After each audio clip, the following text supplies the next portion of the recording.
Smer, v kateri lahko razvijaš svojo kreativnost, poleg tega se pa res podkrepiš z znanji o materialu, o proizvodnji.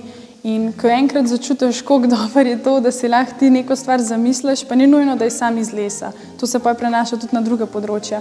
Da lahko ti svoje misli in ideje res v realnost spraviš, ker poznaš postopke, poznaš te prave ljudi za to izvesti, te tako res te podpre in si bolj neustrašen za naprej.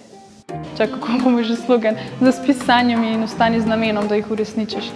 Nahajamo se na Srednji šoli za lesarstvo v Škofja Loki. Predstavili bomo poklic v lesarstvu, kaj lahko ti kot punca v lesarstvu počneš, kakšne so tvoje možnosti, ali te zanima bolj podjetništvo, oblikovanje, dejansko delo z lesom, da majhen razširimo obzorje nad vse, kar se da s to šolo narediti. Že od nekdaj sem bila zelo tehničen tip. Kot majhna sem z legicami zmer sestavljala hiše, stanovanja, pa tudi za barbike sem naredila res hude kuhne iz kartona in lepenke in z očetom sem veliko delala okoli hiše in mi je bilo v bistvu zelo enostavna odločitev, da bom šla tudi na neko tehniško srednjo šolo. Potem, ko sem pa prišla na informativni dan na srednjo lesarsko šolo v Škofja Loko, sem se pa zaljubila v to, kako so na res prijeten, simpel način predstavili delo v lesarstvu. Nadaljevala sem se prav kot lesarska tehnica po srednji šoli, sem šla še na dvoleten višješolski študij, torej sem zdaj inženirka lesarstva, nadaljujem pa zdaj še študij notranje opreme. Jaz res nekih težkih stvari nisem rabila prelagati, zaradi tega, ker se mi zdi, da se to itak si moramo med sabo pomagati pri teh stvarih. Mene že v štartu je bolj zanimal ta programski del lesne industrije. Se pravi, jaz sem delala v Alplesu, sem risala navodila za sestavljanje pohištva, potem pa pri enem večjem mizarstvu, kjer sem delala dejanske načrte za pohištvo. Nisem imela težav s tem, da bi našla prakso, oziroma so bili moški kolektivi še bolj veseli, da so dobili punco med njih, da je bila tudi energija v kolektivu majhen druga. Ne moramo si izbirati to, kakšne sošolce ali pa tudi sodelavce bomo imela, ne. Ampak če se ti zdaj vpišeš na srednjo šolo, kjer so večinoma fanti in imaš vseeno svojo vizijo, kaj hočeš, recimo grem na lesno šolo, ker me zanima notranje oblikovanje ali pa arhitektura naprej. Mora biti ta želja potem, kar hočeš doseči, toliko močnejša, da ne bo tisti strah pred neko novostjo, neko spremembo v ospredju. Zaradi tega, ker če se boš osredotočena na nek cilj, bodo vse ostale stvari, ki te zdaj skrbijo, ostale v ozadju. Pa še mogoče s tem, da se ne sekiraš toliko naprej, te znajo tudi še presenetiti na pozitiven način. Ja, jaz lahko rečem, da sem se imela res fajn. Ker razredi, ki je bila vsaj ena punca, zdaj so tudi že po 3 ali pa še kakšna več, je dinamika čisto druga. Med sabo si lahko pomagaš. Jaz sem bila našim sošolcem po eni strani malo mamica, po drugi strani suport pri vseh prvih ljubeznih, s katerimi so se srečavali. Pač tako, dinamika je čisto druga. In punce lahko fantom pomagamo na drugačen način, ko pač med sabo smo toliko različni, da je poj ful dobro. In to se mi zdi, da je tudi pri Lampci en glavnih faktorjev, da smo bili dejansko tako uspešni kot šolski projekt. Že danes žanjem nekaj teh pridelkov od semen, ki sem jih posadila v srednji šoli, v smislu, da šele, ko smo začeli v 4. letniku s projektom Junior Achievement za dijaška podjetja, sem jaz našla svoj smisel, ker se zdi ful dramatičen, ampak v bistvu ni. Zaradi tega, ker sem prvič dobila priložnost, da sem s 3 sošolci, ki smo se najbolj zastopali, s znanjem, ki smo ga pridobili, svojo kreativnost res lahko postavila pred publiko, zgradila svoje komunikativne sposobnosti za javno nastopanje, izgubila večino treme, se naučila o financah in pač res z vsem znanjem, ki sem ga pridobila tekom srednje šole, šla tudi v posloven svet. Lampce, tako kot od prvega dneva, ki smo začeli, se tudi zdaj še vedno lotevam v seriji nekako 20. Prva faza je se prav najti les, ki je na ta pravi stopnji vlažnosti, zato da gre lahko potem lepo naprej na obdelavo s senci, med strojem, kjer izdelamo podstavek, tale krožniček in pa pokrovček. In to je to, kar se tiče obdelave s senci, strojem. To smo naredili načrte že v srednji šoli in v bistvu smo jih takrat dobro zastavili in s tem zdaj v 5 letih nisem imela nič težav. Potem smo dali po naročilu narediti iz kovine notranje elemente, se pravi pušo in pa kupili smo ležaj. Potem pa sledijo bolj kot ne ročne dela, reskanje robov, brušenje površine, oljenje, palčke pa na krožni žagi zžagamo in pa potem ročno zbrusimo in tudi površinsko zaščitimo. Potem je pa še ena faza dela na računalniku in sicer moja najljubša, to je pa oblikovanje različnih personaliziranih motivov. In sicer na začetku smo imeli par tako rekoč standardnih motivov, v smislu srčkov, zvezdic, čaker. Potem smo pa v bistvu videli, da ljudje res hočejo svoje spomine, svoje zgodbe na lampicah. In tam pride v igro risanje teh motivov v AutoCAD-u, zato da jih potem lahko pretvorimo v DXF datoteko za na laser. In v tistem smo potem videli prednost, da je naš izdelek tudi uspel, ker smo lahko za poročna darila, za rojstnodnevna darila res parčkom in posameznikom gor ugravirali tisto, kar jih v bistvu vsak dan spodbuja, da so lahko hvaležni.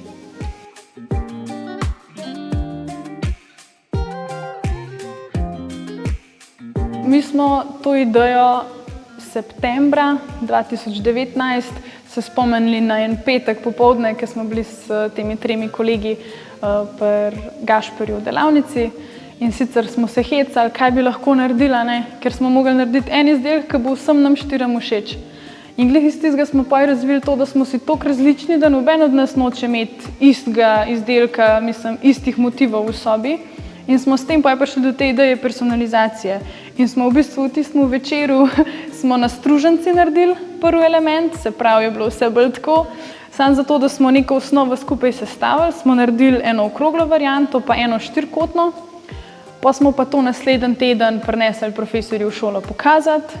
In je bil kar presenečen nad tem, ker nam je uspelo in mu vikendu skupaj spacati. Pa smo se pa pač v bistvu ob koncih tednov dobivali skupaj v delavnici popoldne, pa se en večer pa še lampica spomnili, da bi poimenovali tako po gorenjsk, po domač. Pa v bistvu, kar se pa tiče furnirjev, smo pa res organsko, ker je imel vsak svoje želje, tako da štartne, ki smo naredili, res vsak od nas 4 sebe gor zrcali. Fantje so imeli veliko več veselja do samega dela z lesom, se pravi, da so oni naredili načrte za CNC, da so obdelovali les. Jaz sem se pa res najdla tudi v finančnem modelu, pa pripravljanju objav za socialna omrežja. Jaz sem bila tista, ki je tudi hodila do strank, da smo se menili, da smo dobili kakšen material za ston takrat še, ko smo začenjali, pa da smo začeli graditi to zgodbo. Trajnost v aspektu lampice, eno je že kot material les, en del izdelka, se pravi lesa, ki ga uporabljamo v lampici, je ponovno uporabljen, in sicer furnirji, ki jih dobimo kot odrezane ostanke iz večjih mizarskih podjetij. Glaven trajnostni aspekt tega je pa, da ti lahko na tvoji lampici čez čas motive tudi zamenjaš, kar pomeni, da ko se boš naveličal izgleda tega izdelka v tvojem prostoru, ne rabiš celega zamenjati in kupiti novega, ampak samo naročiš nove in s tem tudi daš izdelku večji pomen, ker nekako majhen odstran to željo po dodatnem potrošništvu in delanju odpadkov, ampak da tudi bolj zavestno to izdelek, ki si ga želim imeti in zdaj ga bom lahko še bolj spremenil v tak način, ki si ga želim. Se pravi, za zasnovanje pohištva in notranje oblikovanje je zelo pomembno, da poznamo materiale, kako se bodo te obnašali, na katere stvari so odporni, da vemo, kam jih vgraditi, treba je poznati tolerance, biti natančen, ful spremljati pohištveno okolje in kaj je novega na trgu, tudi oblikovalske trende, pa na nek način da tudi svojo noto na tisto, kar delaš, zato ker je to tisto, kar te na trgu razlikuje od drugih. Jaz sem že v srednji šoli, ko smo začeli s tem projektom, začutila, da imam tisto podjetniško žilico v sebi in da bi res rada na ta način nadaljevala, da bi ustvarila nekaj zase in v bistvu lahko sodelovala tudi z vsemi kolegi iz srednje šole, ki se vsak ukvarja zdaj s svojim področjem v mizarstvu. Sebe zdaj čez par let, se pravi drugo leto, ko končam študij, že vidim na svoji poslovni poti, s tem, da bi se ukvarjala z izdelavo lampic ponovno, ko bom imela spet čas za to, potem opremljanje interjerjev, tudi bolj na trajnosten način, da ni vse samo na hitro, tako kot se danes dogaja, ampak pač res počasi z namenom. In pa z izvajanjem teh interdisciplinarnih oziroma večperspektivnih delavnic, zato ker se mi zdi, da, če se navedem tudi na filozofijo, kar se tiče podjetništva in vsega, da tako kot je fajn do nekega izdelka pristopiti večperspektivno, se pravi, a je trajnosten, povezovanje z različnimi poslovnimi partnerji, outsourcing nekaterih del, je tudi kot grajenje neke skupnosti oziroma kroga, v katerem si, je naše okolje, ali je to soba, dom, prijateljstvo ali pa naše notranje okolje enako pomembno. Zato se tudi s tem delavnicam trudim, da bi nekako imeli neko mesto, kjer se dobimo, povemo, kakšne izzive imamo, s kakšnimi se pač zdaj soočamo in da jih lahko tudi skupaj razrešimo z različnih perspektiv. Glavna stvar se mi zdi na začetku sploh pogum. Pogum pa to, da se zavedaš, da ti morebiti ne bo ratalo v ta prvo ali pa v ta drugo, ampak s tem, ko imaš ta pravo namero, da boš nekaj naredil za druge, nekaj, da bo drugim olajšal življenje, neko izkušnjo ali pa eno navado, to podkrepiš, kot sem rekla, z pač disciplino, da si začrtaš jasen cilj in delaš v to smer. Jaz bi rekla, da čeprav je majhno otročje, se probite spomniti, kaj ste delali, ko ste bili mlajši. Ker jaz sem se tudi pri 15 počutila, ja, jaz pa zdaj že vem, ne. Zdaj pri 20 pa razmišljam za nazaj, zakaj delam stvari, ki jih zdaj počnem, in je v bistvu zato, ker so me veselile že, ko sem bila majhna. In da tudi če je zdaj neka smer srednješolska, ki mogoče ni glih na prvo žogo, tako wow, to bi pa ful rad, ker mene je bilo tudi iskreno strah na začetku iti v lesarsko stroko, brez da bi imel doma delavnico ali pa tudi poznala enega tišlerja. Sem šla ker sem tudi na informativnem dnevu začutila, da je to prostor, v katerem bi naslednje 4 leta rada bila. Spletno stran imam v bistvu samo tako provizoriš, nimam še svoje domene, ampak ja, najbolj sem aktivna na Instagramu in na Facebooku, lamp.ca. Tam objavljam tudi zdajšnje projekte, pa zelo rada se povezujem tudi z drugimi ustvarjalci, tako da tam me najdete.